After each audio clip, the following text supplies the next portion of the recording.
আজকে আমরা খুবই গুরুত্বপূর্ণ একটা গ্রামার নিয়ে আলাপ আলোচনা করবো। সেটা হচ্ছে প্রথমে দেওয়া আছে, দেখো, same word used as different parts of speech. Okay, same word used as different parts of speech. এখন এখানে দেখো বিষয়টা হচ্ছে এরকম, আমি একটু বুঝাই যারা একেবারেই জানি না। সেটা হচ্ছে ধরো হচ্ছে একটা সেন্টেন্স দেওয়া থাকবে, সেই সেন্টেন্সে একটা ওয়ার্ড আমাকে মার্কিং করা থাকবে, এটা হচ্ছে কোন পার্টস অফ স্পিচ তোমাকে বলতে হবে। আর সেম ওয়ার্ড এভাবে দেওয়া কেন, কারণ বইতে অনেক সময় দেখা যায় পাঁচটা একই সেন্টেন্সে পাঁচটা সেন্টেন্স দেওয়া থাকে, একটা ওয়ার্ডই বের করতে বলে, এই সেন্টেন্সে কোনটা, ওই সেন্টেন্সে কোনটা। যাই হোক, তো এর জন্য আমি তোমাদের মিনিমাম এই যে রুলগুলো না জানলেই নয়, সেরকম কিছু রুল এখানে আমি দিয়ে রাখছি, বিশেষ করে আজকের লেকচারের জন্য। সো প্রথমটা আমরা একটু দেখি, অ্যাডজেক্টিভের পূর্বে কি বসে, অ্যাডভার্ব বসে। এটা তোমাকে জানতে হবে, কোনো ওয়ে নাই, এটা তোমাকে জানতে হবে। সেটা কি, অ্যাডজেক্টিভের পূর্বে অ্যাডভার্ব বসে, এটা জানতেই হবে।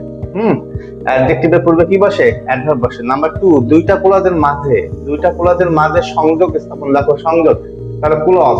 ক্লজ কি আমরা জানি, মানে দুটো সেন্টেন্স, এই পাশে একটা সাবজেক্ট ফাইনাল ভার্ব, ওই পাশে একটা সাবজেক্ট ফাইনাল ভার্ব, এরকম যদি থাকে তার মাঝে যেটাই থাকুক সেটা আমাদের কি হবে, কনজাংশন হবে। নাম্বার 3, আর্টিকেল ও নাউনের মাঝে অ্যাডজেক্টিভ বসে, এটা তোমাকে জানতে হবে। প্রিপজিশনের পরে একটা মাত্র ওয়ার্ড থাকলে সেটি নাউন হয়।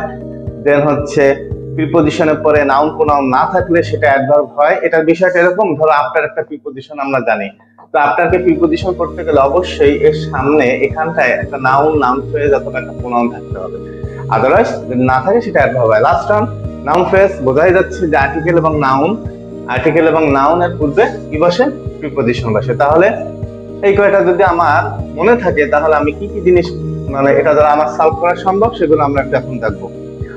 আসো প্রথমে কোশ্চেন নাম্বার 1 এ আমরা যাব। কোশ্চেন নাম্বার 1 এ কি দেওয়া আছে সেটা একটু দেখি। None but the brave deserves the fire. তাহলে এখানে আছে কি, বাট, তাই না? এই যে আর্টিকেল দেখছো, তাহলে এটা কি আছে, এটা একটা নাউন ফ্রেজ আছে। তাহলে এটা যদি নাউন ফ্রেজ হয়, তাহলে এটা নাউন ফ্রেজ হইলে তাহলে এটা কি, আমরা সবাই জানি যে এটা একটা প্রিপজিশন। তারপর আছে কি, we tried hard but didn't succeed. ভালো করে লক্ষ্য করো, এই একটা ক্লজ দেখছো, সাবজেক্ট ভার্ব একটা ক্লজ, আর একটা ক্লজ ডিডন্ট সাকসিড। তো আমরা জানি উইটা এখানে কি থাকে, উজ্জ আছে, তাই না? দুই পাশে উই থাকলে কম্পাউন্ড সেন্টেন্স একটা নিলেই হয়। তাহলে একটা ক্লজ, তাহলে দুটো ক্লজ যদি যেহেতু অ্যাড করছে, তাহলে এটা কি, এটা হচ্ছে conjunction. Next one, there is no one but likes him. এখানে এটা ব্যাপার আছে, সেটা হচ্ছে দেখো এই বাটটা না, বেসিক্যালি এখানে কি, এখানে একটা প্রোনাউন। ভালো করে লক্ষ্য করো, কি প্রোনাউন, রিলেটিভ প্রোনাউন। বাট একটা রিলেটিভ প্রোনাউন। এবার আসো, আমরা ছোটবেলায় করছি there is no mother but loves her child, মনে পড়ে? তো সেটা যখন নেগেটিভ করতে বলতো, every mother loves her child, সেটা আমরা কি করতাম, negative, there is no mother but loves her child. লক্ষ্য করো, no mother but loves her child, এটা দুই ভাবে করা যায়, এটাও আমরা জানি না? আর একটা জানি কি, হু ডাজ নট, এটা বসে। এই যে বাট, এই বাটটা কিসের পরিবর্তে আসলো, এই বাটটা বেসিক্যালি হু ডাজ নট, তাই না? হু ডাজ নট এর পরিবর্তে এই বাট আসছে। তাহলে এই যে বাট, এটা রিলেটিভ প্রোনাউন, বোঝাই যাচ্ছে বাটটা কি, কিসের পরিবর্তে আসছে, হু ডাজ নট। তাহলে এটা একটা রিলেটিভ প্রোনাউন, যেহেতু হু আছে আর যেহেতু এটা নেগেটিভ, সেটা আরেকটা নাম আছে, সেটা হচ্ছে নেগেটিভ রিলেটিভ প্রোনাউন।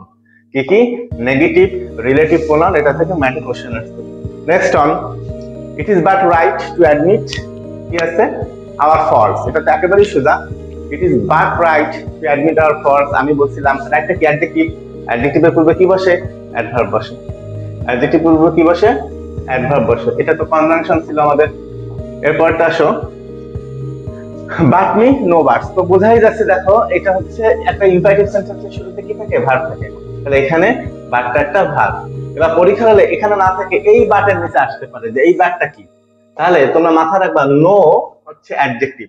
তাহলে অ্যাডজেক্টিভ যদি হয়, অ্যাডজেক্টিভের পরের ওয়ার্ডটা নাউন হয়, এটা লিখে রাখো।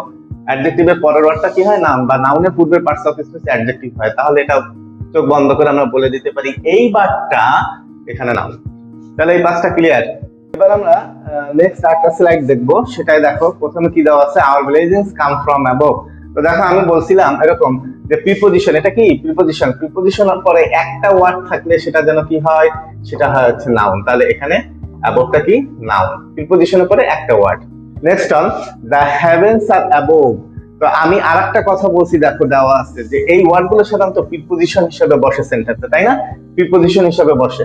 তাহলে প্রিপোজিশন হিসেবে বসতে গেলে সামনে আবার কি থাকতে হয়, নাউন ফ্রেজ অথবা নাউন অথবা প্রোনাউন থাকতে হয়। তাহলে অ্যাবভের সামনে কি তা কিছু আছে, যদি না থাকে সেটা কি হয়, সেটা অ্যাডভার্ব হয়, একটু আগে আমি বলে দিচ্ছি। Number 8, read the above sentence carefully. এটা তো আরো সোজা, এখানে দেখো দেওয়া আছে কি আর্টিকেল, এখানে কি আছে আর্টিকেল, আর্টিকেল। আচ্ছা এখানে কি আছে নাউন, আর্টিকেল এবং নাউনের মাঝে কি হয়, আর্টিকেল এবং নাউনের মাঝে কি বসে, অ্যাডজেক্টিভ বসে। দেখো দেওয়া আছে সুন্দর করে। পরেরটা আসো, the moral law is above the civil law. এটা আরো সোজা, এটা আমরা একটু দেখি। দেখো তো এখানে কি আছে, এই যে আর্টিকেল আছে, দেন হচ্ছে নাউন আছে, দেন অ্যাডজেক্টিভ আছে, তার মানে এটা একটা নাউন ফ্রেজ। নাউন ফ্রেজের পূর্বে কি হবে, প্রিপোজিশন বসে, নাউন ফ্রেজের পূর্বে প্রিপোজিশন বসে। আচ্ছা পরেরটা আসি আমরা, দে অ্যারাইভড সুন আফটার। ওই যে সেই রুল, আফটার বেসিক্যালি কি, আফটার হচ্ছে প্রিপোজিশন, তাই না? কিন্তু প্রিপোজিশনের পরে যেহেতু নাউন অথবা প্রোনাউন থাকতে হয়, নতুবা প্রিপোজিশন হয় না, যেহেতু নাই, তো এখানে আফটারটা কি হবে, আফটারটা হচ্ছে একটা অ্যাডভার্ব। আমার মনে হয় বিষয়টা ক্লিয়ার।